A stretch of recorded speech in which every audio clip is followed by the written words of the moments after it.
Makanya, jadi satu yang saya mau sampaikan kepada pembeli, jangan mau coba orang jualannya kalau sekedar untuk mencoba, dan banyak yang kita coba. Tuh. Yang kedua, bagi kita yang penjual, Allah sudah menyampaikan jauh-jauh sebelumnya, celaka bagi orang yang curang. Yang namanya orang yang celaka, pasti ujung-ujungnya neraka tempatnya. Sama ketika Allah mengatakan, fawailul lil musallin, sungguh celaka orang yang sholat. Orang yang sholat, orang yang mengurangi timbangan, sama-sama celaka. Nah, ini yang fenomena terjadi sekarang di masyarakat. Ini kan menzolimi orang lain, yakin dan percaya walaupun keuntunganmu banyak, tapi kehidupanmu tidak berberkah. Yang kita lihat sekarang, dia bilang banyaknya uangku, kenapa tidak ku tahu ini uangku kemana akan bisa habis. Banyaknya uangku dari hasil jualanku, sedikit-sedikit anaknya sakit. Kalau bukan anaknya yang sakit, istrinya yang sakit. Kalau bukan istrinya yang sakit, suaminya yang sakit. Atau siapakah yang sakit? Kenapa? Karena dalam berjualan tidak ada kejujuran. Ingat, ada satu hadis Rasulullah Sallallahu Alaihi Wasallam mengatakan, hendaklah kamu semua bersikap jujur, karena kejujuran membawa kepada kebaikan, dan kebaikan membawa ke sorga. Dan jauhilah sifat bohong, karena bohong membawa kamu ke kejahatan, dan kejahatan akan membawa kita ke dalam neraka. Oleh karena itu, pemirsa pendengar Radio Republik Indonesia, ingat, janganlah kita mau curang dalam segala bentuk hal jualan kita. Karena curang tidak akan memberi berkah kepada kita, justru akan mencelakakan kita di dunia dan di akhirat. Oke, coy?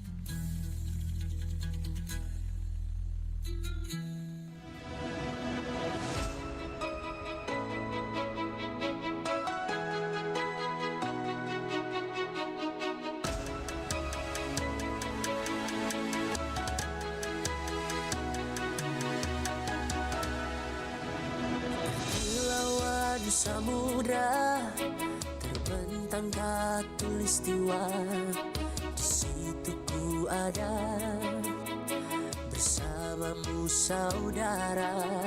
Beragam warna kita, suku tak selalu sama.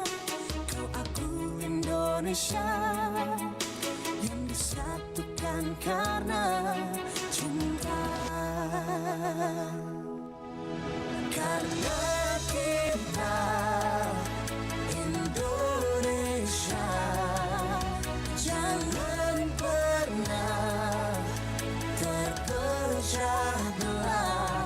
Walau kita berbeda, walau kita tak sama, tetaplah satu kita, kita Indonesia sesungguhnya.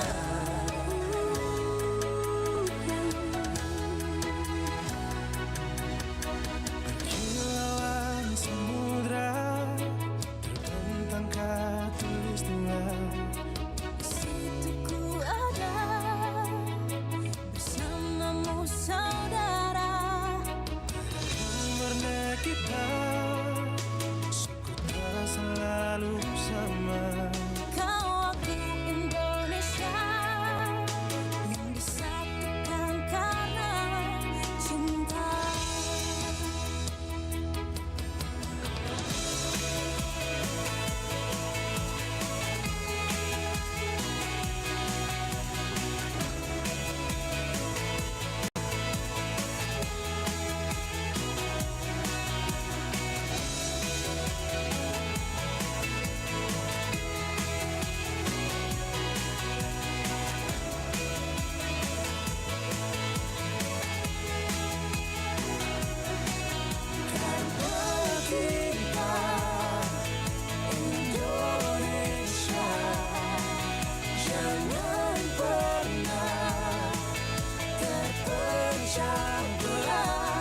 Walau kita berbeda, walau kita tak sama, tetaplah satu kita, kita Indonesia sesungguhnya.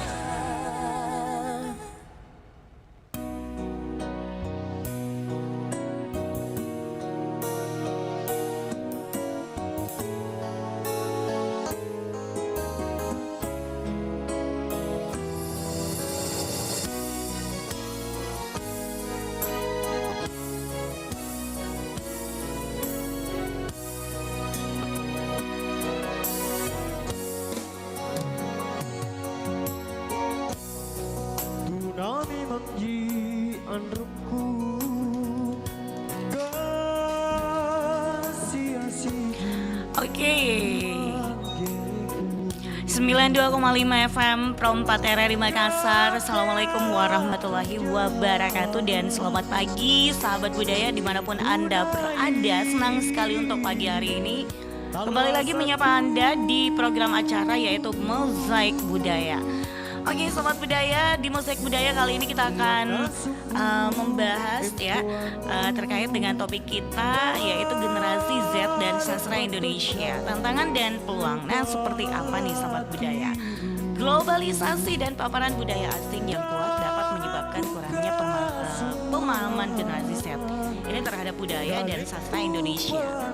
Kita akan berbincang dengan dua narasumber kita yang sudah hadir di studio ya sobat budaya, yaitu beliau adalah pemerhati atau dosen sastra Indonesia, ada Bapak Abdul Razak SPD MPD, dan yang kedua ada mahasiswa ketua Himpunan Mahasiswa Program Studi Sastra Indonesia UMI 2024-2025, ada Kak Abdul Wahid Sain. Langsung saja kita menyapa yang pertama ada Pak Abdul Razak.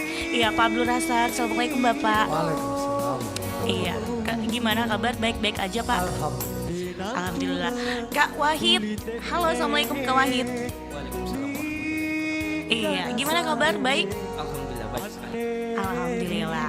Oke, jadi kita akan membahas nih, ini terkait dengan topik kita generasi Z dan sastra Indonesia, tantangan dan peluang ya. Dan langsung aja nih, apa yang dimaksud dengan generasi Z dan sastra Indonesia? Silakan nih. Baik, seperti yang kita ketahui bahwa generasi adalah kelompok masyarakat yang lahir dari tahun 1990 sampai tahun 2012, di mana ia adalah generasi yang tumbuh dengan teknologi digital dengan perkembangan zaman yang begitu cepat. Oke. Dan sastra Indonesia sendiri? Sastra Indonesia sendiri adalah karya sastra yang berkembang dalam bahasa Indonesia yang mencerminkan budaya, nilai dan perkembangan sosial masyarakat. Oke, baik. Ada tambahan mungkin Pak? Ini generasi Z adalah generasi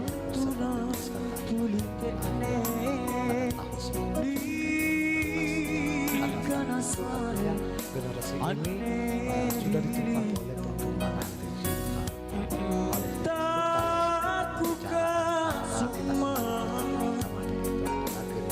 itu sastra Indonesia saya kira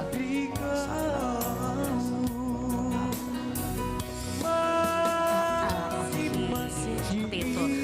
Oke, nah ini bagaimana pengaruh budaya asing terhadap generasi Z ya dan sastra Indonesia di era digital saat ini? saya kira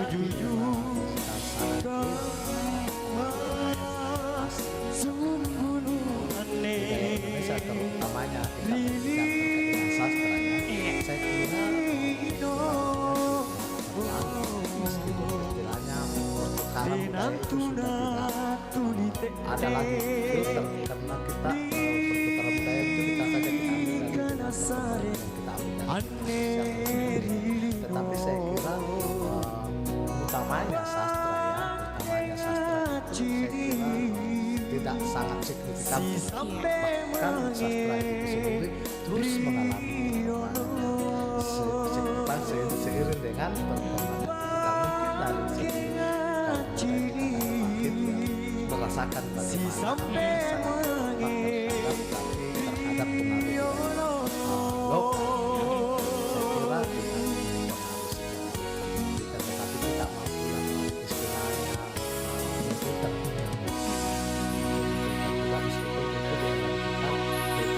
sangat tipis ya karena masyarakat khususnya kaum milenial ini atau generasi Z itu bisa saja mendapatkan berita-berita asing dari luar itu begitu mudah. Begitu mudah ya. Begitu mudah dan mungkin cepat terpengaruh mungkin ya Pak ya. Ya itulah. Nah. Tapi saya nggak tahu mungkin bagaimana pendapatnya kalau Kak Wahid? Baik, menurut saya yang dipaparkan oleh Pak Rasak itu dari segi positifnya dan saya melihat dari sisi negatifnya bahwa pengaruh perkembangan zaman atau digitalisasi membawa dampak di mana gaya dan tema pada karya sastra itu terpengaruh dengan tren global seperti budaya K-pop, Iya. anime, dan budaya barat, serta media penyampaian yang begitu berkembang seperti platform digital, Wattpad, Webtoon, dan TikTok mengubah cara sastra dikonsumsi dan diproduksi. Serta bahasa itu sendiri mengalami asimilasi dan percampuran dengan bahasa asing seperti yang terjadi di Jakarta Selatan yang menurut anak muda itu ya bahasa Jaksel begitu. Banyak sekali umpatan-umpatan atau istilah-istilah dalam bahasa asing yang diserap di bahasa Indonesia. Misalnya kayak literally ini terlalu begini. Oke. Nah, kira-kira nih, apa saja tantangan yang dihadapi oleh generasi Z dan sastra Indonesia di era modern ini? Kalau saya lihat kalau tantangan bagaimana konsistensi generasi Z ya menggali suatu budaya ya kan, atau Iya. kan ketika kita berbicara sastra kita tidak terlepas dari budaya begitu. Nah, olehnya itu generasi Z ini perlu menggali lagi lebih dalam bagaimana kekayaan budaya yang ada di masing-masing wilayah, ya kan. Tapi di sisi lain juga yang menjadi tantangan kita adalah mungkin jaringan ya yang belum bisa yang belum bisa dinikmati oleh masyarakat luas, utamanya di daerah-daerah atau wilayah-wilayah. Sementara kita ketahui wilayah-wilayah yang masih terpencil, yang masih jauh dari jangkauan itu kan di sana memiliki ada banyak budaya-budaya mereka. Iya. Ya, budaya-budaya mereka seperti di daerah-daerah Bulukumba ya kan. Ya, mereka memiliki budaya dan sastranya itu sangat kental, Iya. utamanya sastralizan ya. Nah, inilah yang menjadi tantangan kita agar bagaimana kita mengeksplor wilayah-wilayah yang terpencil ini yang kaya dengan budaya ini. Dan untuk generasi muda saya kira harus perlu lebih kreatif lagi bagaimana bisa kita mempublikasikan sastra-sastra kita, utamanya budaya-budaya kita melalui berbagai media termasuk media mainstream maupun media sosial lainnya begitu. Ya. Kak Wahid mungkin ada tambahan mungkin? Tambahan sedikit dari saya itu Iya. tantangan yang dihadapi oleh Gen Z dan sastra Indonesia itu ya melemahnya minat baca karena terlalu banyak mengkonsumsi konten visual yang singkat seperti media Reels, Instagram, Iya. FYP TikTok, dan video YouTube Short. Itu membuat daya tangkap dan daya fokus kita melemah begitu. Lemah ya. Dan saya rasa juga persaingan dengan budaya asing yang Budaya asing. tidak bisa kita pungkiri bahwa budaya asing sangat mempengaruhi generasi Z, di mana banyak sekali dari kalangan saya yang merasa keren untuk memakai budaya asing tersebut dan kurang melirik sastra lokal dan kurang mendapatkan exposure dibanding budaya luar. Serta mungkin kurangnya pemahaman tentang tradisi sastra dan minimnya apresiasi terhadap sastra klasik dan lokal. Oke. Kalau begitu kira-kira nih, adakah solusi untuk menghadapi tantangan yang dihadapi oleh generasi Z dan sastra Indonesia di era modern ini? Mungkin solusi ya, seperti yang saya jelaskan tadi bahwa generasi Z ini harus lebih kreatif lagi. Lebih kreatif Ya, lagi. harus lebih kreatif menggali budaya, utamanya sastra-sastra lisan yang ada di daerah kita ini. Harus lebih kreatif, dan saya lihat ada beberapa istilahnya telah disebutkan kayak Dinda Wahid kita mengatakan sekarang itu seperti media sosial FYP ya. Di misalnya kebetulan saya orang dari Bulukumba ya. Sedikit saja cuplikan yang saya dapatkan di misalnya sebut saja di TikTok itu misalnya masyarakat adat Kajang itu peminatnya luar biasa.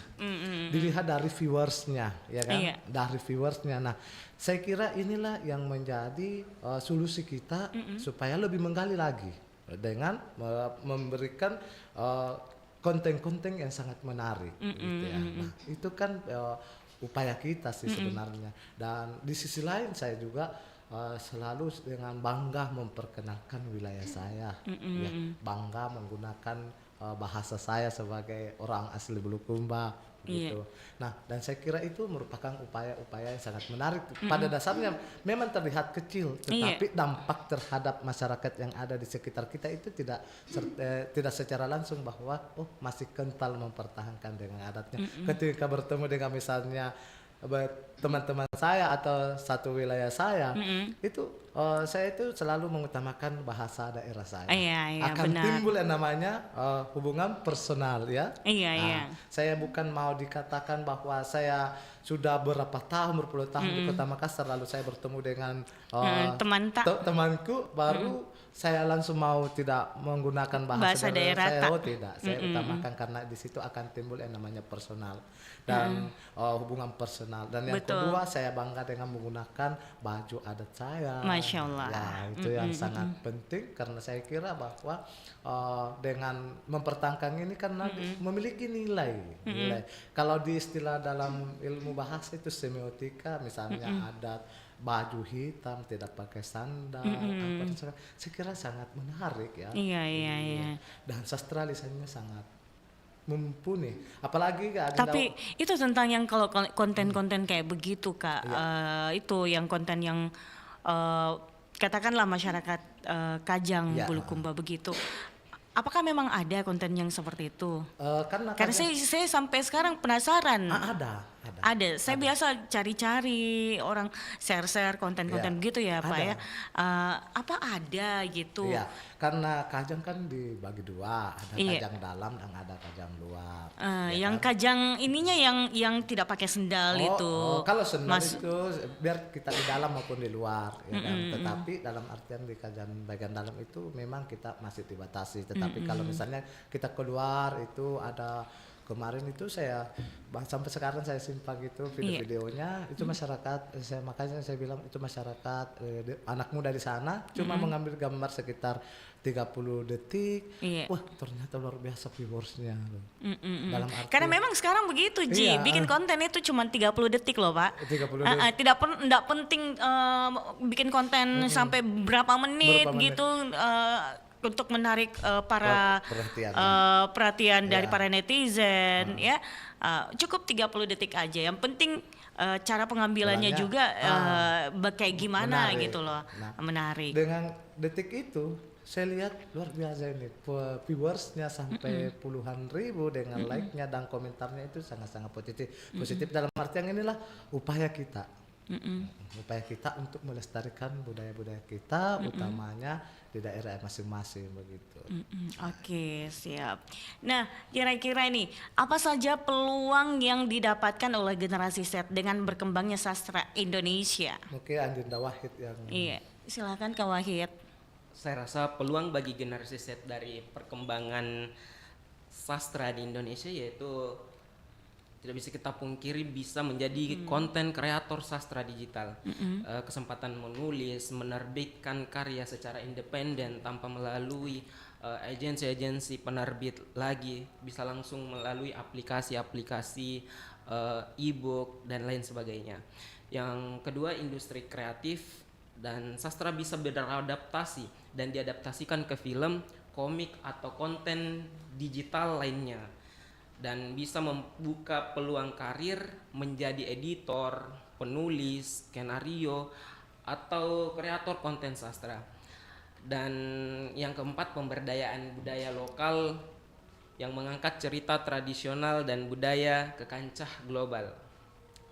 Saya rasa begitu. Oke, baik. Sebelum kita lanjut ya perbincangan kita untuk siang hari ini, kita dengarkan dulu yang berikut ini ya.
Nasabaklah saku dai Idit tumi parpurana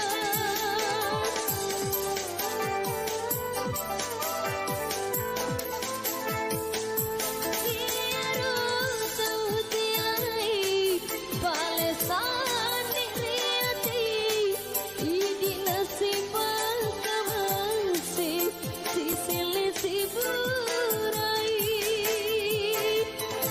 Wedi mo kadang madepe Si berwaki uni Nasabaklah saudai Pada padai lasaku Pada kita relai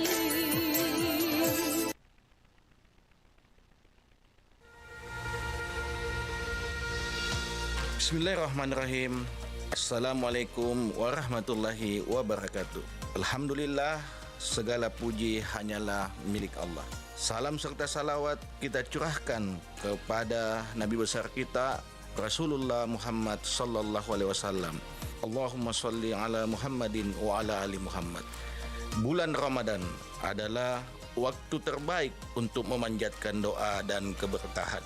Mari kita membangkitkan rasa syukur atas nikmat Ramadan, bulan penuh ampunan dan keberkahan. Saya Abdullah Umar, owner Warkop Azhara, mengucapkan selamat menunaikan ibadah puasa. Taqabbalallahu minna wa minkum siyamana wa siyamukum. Billahi taufik wal hidayah. Wassalamualaikum warahmatullahi wabarakatuh. Asik ya, happy kan kamu? Tapi kok aku ngerasa pusing ya? Duh.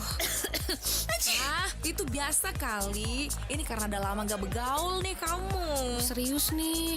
Tapi ini bukan gejala COVID kan? Alah, udahlah. Orang-orang di sini pada sehat-sehat kan? Tuh, lihat. Halo, kamu di mana? Di rumah sakit. Di rumah sakit? Kenapa? Ternyata meskipun kita tuh kelihatannya sehat, tapi belum tentu bisa bebas dari COVID-19. Lah, kok bisa? Ya bisa lah. Tahu gak sih, sepulang hangout minggu lalu, aku tuh bawa virus ke rumah. Terus ibuku yang lagi kurang sehat, tiba-tiba langsung aja kena. Ya ampun. Ya, itu dia. Meskipun kita ngerasa sehat, bisa jadi kita sebagai carrier buat orang lain. Oh gitu ya. Aku kasih tahu ya, sekarang kita tuh mesti benar-benar harus jaga jarak, hidup bersih, dan menjaga kesehatan. Kamu jangan sampai kayak aku sama ibu aku ya. Ini uang mahar buat aku. Wah, indahnya. Makasih, sayang. Kini, sedang tren uang mahar dibentuk menjadi kerajinan yang sangat indah. Eits, tapi hati-hati loh. Tahukah Anda, menggunakan uang sebagai kerajinan mahar dilarang keras. Bahkan pelakunya bisa terancam hukuman penjara. Mengutip laman kumparan.com, menggunakan uang sebagai bahan kerajinan mahar melanggar Undang-Undang Nomor 7 Tahun 2011. Sanksinya, hukuman maksimal 5 tahun penjara dan denda maksimal 1 miliar rupiah. Waduh, kok bisa ya? Dalam pembuatan uang hiasan mahar, ada proses dilem, diselotip, distaples, sehingga uang jadi rusak. Uang yang rusak akibat dibuat hiasan mahar tidak dapat ditukarkan di bank. Karenanya, uang hiasan mahar diimbau untuk menggunakan uang kertas mainan saja. Nah, gimana? Mahar artistik tapi uang mainan? Atau tidak artistik tapi uang asli?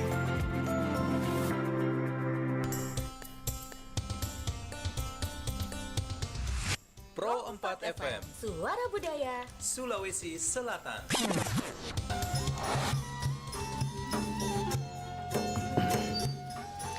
Baik, kita masih bersama dalam program acara yaitu Mozaik Budaya dengan narasumber kita ada Bapak Abdul Razak SPD MPD dan Kak Abdul Wahid Sain ya.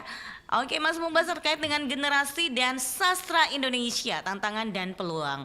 Oke, Pak Razak dan Kak Wahid, kita lanjut lagi ya. Oke, dan pertanyaan selanjutnya nih. Bagaimana mendorong pendidikan sastra yang kreatif dan interaktif bagi generasi Z nih? Iya, ini pertanyaan luar biasa ya. Bagaimana kita mendorong pembelajaran sastra yang kreatif di sekolah? Kebetulan kemarin pemerintah juga sudah menyiapkan kurikulum sastra masuk sekolah. Oh, sastra masuk sekolah itu sudah ada. Ya, sudah ada. Itu di sekolah-sekolah SMP, SMA, SD, SMA. Oh, Kalau nggak salah itu. iya.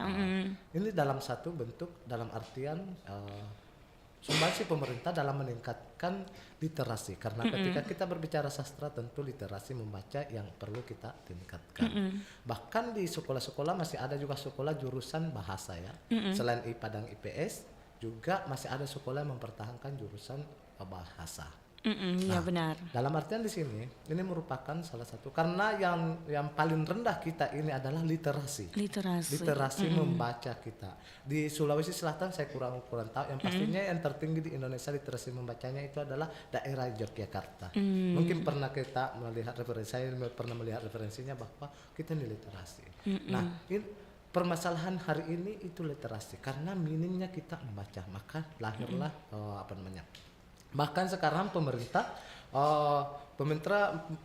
pendidikan dasar dan menengah telah mengeluarkan aturan bahwa yang di ujian nasional kan itu aturannya hanya 2, yaitu mata pelajaran matematika dengan bahasa Indonesia, bahasa dan sastra Indonesia. Dan ini saya kira bentuk dukungan yang sangat perlu kita apresiasi bahwa memang kalau kita berbicara dengan bahasa itu fundamental ya, karena kita bahasa itu adalah bagian dari identitas sebenarnya, identitas bangsa dan identitas pribadi, ya kan, gitu. Nah, makanya saya bilang prodi sastra Indonesia ini memiliki peluang yang cukup besar, ya kan, peluang cukup besar dalam menyongsong masa depan yang gemilang. Dalam artian kita tidak pernah karena premium masyarakat di luar sana ketika kita menyebut bahasa itu seakan-akan dia ya sudah bahasa Indonesia dari kecil kita belajar sampai sekarang apa sih yang mau kita pelajari gitu kan. Nah, itu yang premium saya membuktikan bahwa bahasa itu sebenarnya bagian dari identitas. Nah, buktinya kita sekarang di Indonesia ini masih rendah dengan literasi membaca kita. Iya, betul.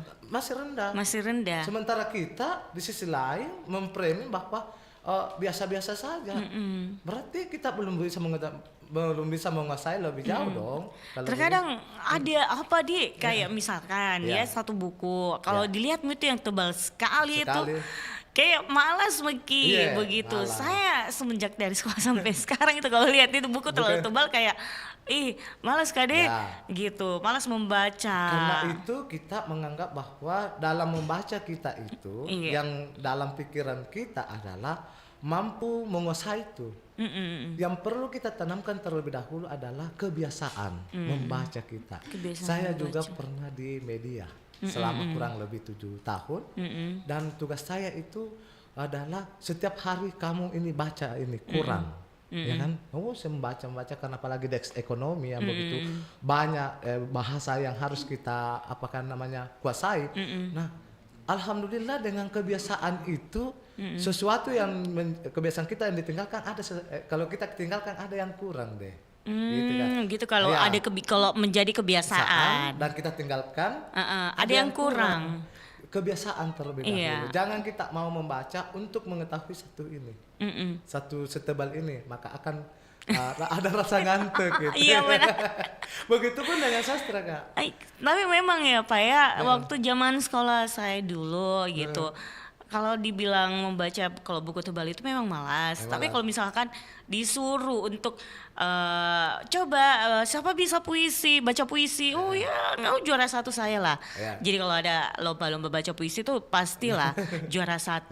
Terus kalau kasih imbuhan juga, juara 1 juga saya itu tahu. Kalau bilang ini disambung dengan ini berubah ininya, saya tahu. Kayak gitu-gitu. Saya tertarik sebenarnya dengan bahasa Indonesia. Tapi kalau untuk membaca dengan satu buku, mungkin karena saya malas kalau yang namanya teori atau kayak gimana ya. Tapi kalau bilang soal secara lisan, bilang jadi kalau misalkan gini-gini, jadi saya kayak iya saya tahu, iya mengerti. Tapi kalau misalkan disuruh ini, coba baca halaman ini sebanyak gini, langsung saya gini. Aduh. Nanti guru yang jelaskan baru saya ini. Psikologi sebenarnya. Ketika kita melihat tebal sekali. Karena pada dasarnya kalau saya secara pribadi Iya. harus menanamkan kebiasaan. Kebiasaan. Dan kita tidak pernah memilah dan memilih bacaan apa. Semakin banyak yang jenis buku yang kita baca, maka literasi kita semakin meningkat. Sampai kuliah kalau misalkan disuruh yang iya coba ini ya gini-gini deh ngantuk tuh ya Allah. Apalagi kalau dulu tuh sastra, saya pernah juga bertanya apa sih yang belajar dengan sastra. Ternyata sastra itu sangat indah. Bukan saja kita diarahkan membaca puisi, tetapi sastra itu mengarahkan kita berpikir kritis. Karena saya kalau sastra belum ini, sastra kan masuk pada kuliah kan? Iya. Saya nggak dapat itu karena saya psikologi soalnya. Psikologi. Nah, ada juga kita di mata kuliahnya itu psikologi sastra. Psikologi sastra dan psikologi linguistik. Bagaimana kejiwaan dengan bahasa. Tapi kalau untuk fokus dengan sastra kayaknya enggak. Ya, sastra murni 55%. Iya, itu dia. Sastra dengan bahasa. Tapi kalau bilang kalau yang soal yang secuil itu pasti ada. Iya. Tapi kalau cuman kalau untuk murninya, ya, murninya enggak gitu. Karena sastra tidak bisa terpisahkan dari budaya. Berbicara dengan mosaik, ya kan, Iya. ensiklopedia, itu kan tidak bisa terlepaskan dari sastra sebenarnya. Okay. Karena sastra itu bukan saja puisi, tetapi ada banyak sastra klasik, misalnya. Mungkin yang sekarang tren-tren ubur-ubur ikan lele, itu bukan quotes, itu pantun. Pantun iya. Sekarang biasa terkadang saya lihat kata-katanya dulu bukan kata-kata itu, bukan memang. quotes itu, tapi itu adalah pantun. Tapi Dan saya pantun, bangga loh. iya itu pantun itu. Iya. Jadi kayak pantun ada sajak A B A B A A A A B B itu waktu zaman sekolah tuh yang saya pelajari. Makanya biasa kalau disuruh coba bikin ini gini. Oh iya. Nah, jadi ini, kayaknya salah terakhirnya tidak begini terakhirnya di atasnya enggak gitu. Tapi suatu kesyukuran sekarang itu pantun sudah kayak ketika misalnya orang yang mau memberikan sambutan atau pasti apa, dia pakai pantun. Makanya tidak enak karena sudah menjadi kebiasaan. Begitupun dengan membaca. Oke, siap. Nah, ini bagaimana cara mendukung penulis generasi Z nih yang berani bereksperimen dengan gaya dan tema baru nih, Pak? Mungkin ada Wahid dulu silakan Kak Wahid. Meningkatkan penulisan. Menurut saya dari kalangan Gen Z, cara mendukung penulis generasi Z yaitu memberikan ruang publikasi. Platform seperti blog, Wattpad, dan media komunitas sastra. Yang kedua, memberikan pelatihan dan mentoring seperti workshop menulis bersama sastrawan atau editor profesional. Yang ketiga, pendanaan dan beasiswa, memberikan bantuan finansial bagi penulis muda yang berbakat. Dan memberikan adaptasi ke media lain, mendorong karya sastra diadaptasi ke film, animasi atau teater. Dan saya rasa untuk hal ini sudah banyak dilakukan dari tahun-tahun sebelumnya seperti di film Dilan 1990 dan masih banyak yang lainnya. Saya rasa dari kalangan Gen Z itu yang harus didukung. Oke, siap. Luar biasa ya. Benar sekali. Nah, ini kegiatan apa saja yang dilakukan untuk mendukung generasi Z dalam mengenal sastra Indonesia? Oh iya. Dalam mendukung, saya lihat ada banyak cara kita mendukung supaya generasi Z selain media sosial yang sekarang menjamur, ya kan. Kemarin kebetulan ada dosen saya dulu S1 S2 saya itu memiliki karya Elong Pugi, ya kan? Elong Pugi. Dan itu untuk bagaimana melibatkan generasi muda terlibat di situ. Ya, kita memberikan ruang dan seperti jelaskan tadi bahwa generasi Z memang harus diberikan ruang Kak untuk kepenulisan karena yang paling susah hari ini adalah kepenulisan. Kepenulisan ya Pak ya. Kenapa kepenulisan rendah sekali? Karena literasi kita rendah. Sehingga penguasaan kosakata kita itu akan rendah ketika kita tidak membaca. Iya. Nah, itu kita harus berikan ruang pelatihan terkait dengan kepenulisan, karena alangkah ironinya sekarang mahasiswa sarjana baru kita saja hari ini bisa kita coba untuk melakukan kepenulisan, mungkin satu paragraf, 2 paragraf itu masih pusing. Karena dia tidak mampu mengetahui dari mana saya memulai. Ya kan? Kosakata yang mereka gunakan masih masih minim dan stagnan, ya kan? Bagaimana pengembangan paragraf, ya gitu kan? Mereka paling susah itu pengembangan paragraf. Nah itu aku makan mentah waktu sekolah, pengembangan paragraf. Iya. Paling ku suka sekali tuh pengembangan paragraf dulu waktu zaman sekolah. Coba kembangkan paragraf ini. Saya bikin cerita di situ panjang. Dan orang yang cerdas menulis pasti literasi public speakingnya bagus. Kita bisa lihat itu, kita bisa buktikan bahwa orang yang mampu menulis dengan baik itu public speakingnya bagus. Karena di situ karena dengan menulis kita mampu menindai kosakata sehingga itu akan menjadi bekal kita dalam berkomunikasi. Nah, ada dia bilang itu perluasan makna, penyempitan makna. Nah, sastra itu makna denotatif, konotatif. Ada semua itu. Iya, disitulah sastra. Bagaimana? Ya. Karena di ilmu sastra Indonesia ada namanya semantik, ilmu yang mempelajari terkait dengan makna. Dan di sastra itu kan bagaimana kita kan mengembangkan suatu kata dengan analisis kebahasaan, dan analisis sastra yang paling susah itu sebenarnya. Di situ dilihat kritisnya mahasiswa, bagaimana melihat, karena sastra dengan budaya lagi-lagi saya katakan tidak bisa terpisahkan. Iya kan? Mungkin kalau orang lain, kalau kita yang memiliki nilai sastra dengan orang yang pada umumnya, ketika orang lain melihat jelek, tetapi kalau orang sastra dengan orang-orang yang memiliki nilai seni yang tinggi, dia mengatakan indah kok. Indah ya, karena karena sastra itu selalu mengarahkan kita untuk berpikiran positif, seperti lagu-lagu yang tadi yang dinyanyikan itu luar biasa loh maknanya. Wah, di tengah luar biasa kalau kita kaji secara sastrawi. Dan saya bangga dengan selalu menggunakan bahasa-bahasa daerah, entah bahasa Konjo, bahasa Bugis, apatah lagi kalau Bugis yang zaman dulu luar biasa, itu memiliki makna yang sangat mendalam dan itu memiliki nilai sastra yang tinggi. Jadi kita bangga menggunakan bahasa daerah. Ya, ada istilahnya utamakan bahasa Indonesia, lestarikan budaya tak, lestarikan bahasa daerah. Salah saya. Utamakan bahasa Indonesia, kuasai bahasa asing, dan lestarikan bahasa daerah. Jadi seiring seirama, tidak ada yang istilahnya dianaktirikan. Iya.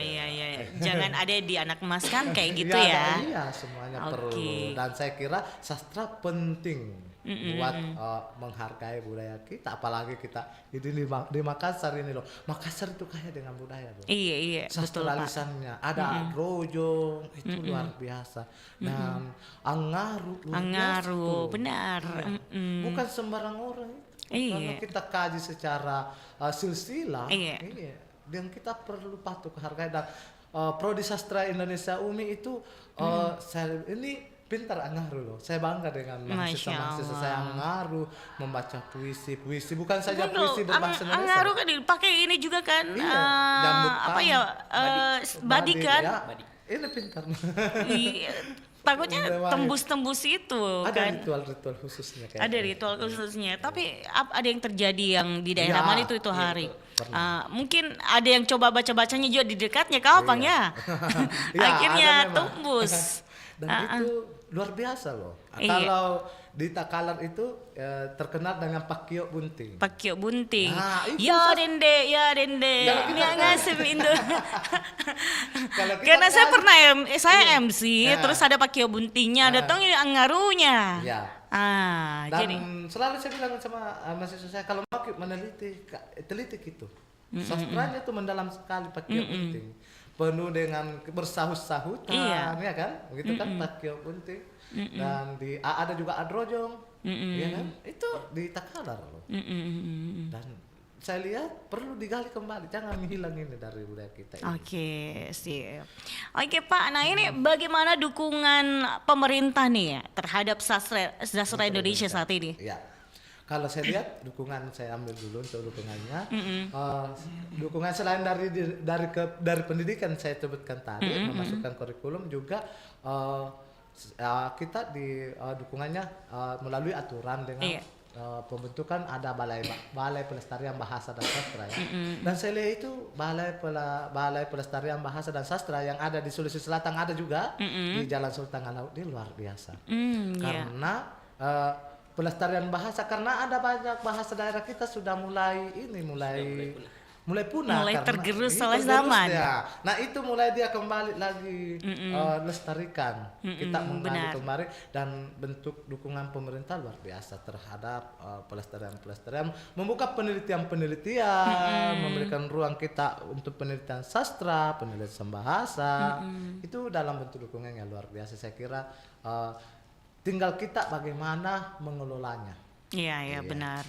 Dan kesadaran kita masing-masing bahwa dengan menggunakan bahasa daerah dan bahasa Indonesia yang baik dan benar, itu adalah bentuk dukungan kita terhadap pemerintah. Betul. Jadi harus kita bangga menggunakan itu bahasa daerah, bahasa Indonesia. Jangan mungkin dibilang modern, gunakan kita terus bahasa asing. Bagaimana kita hadapi lagi orang dari kampung kok baru gunakan ke bahasa asing. Tapi ini orang kampung apa nu kana? Ada satu ketika gini, saya ditelepon dari kampung.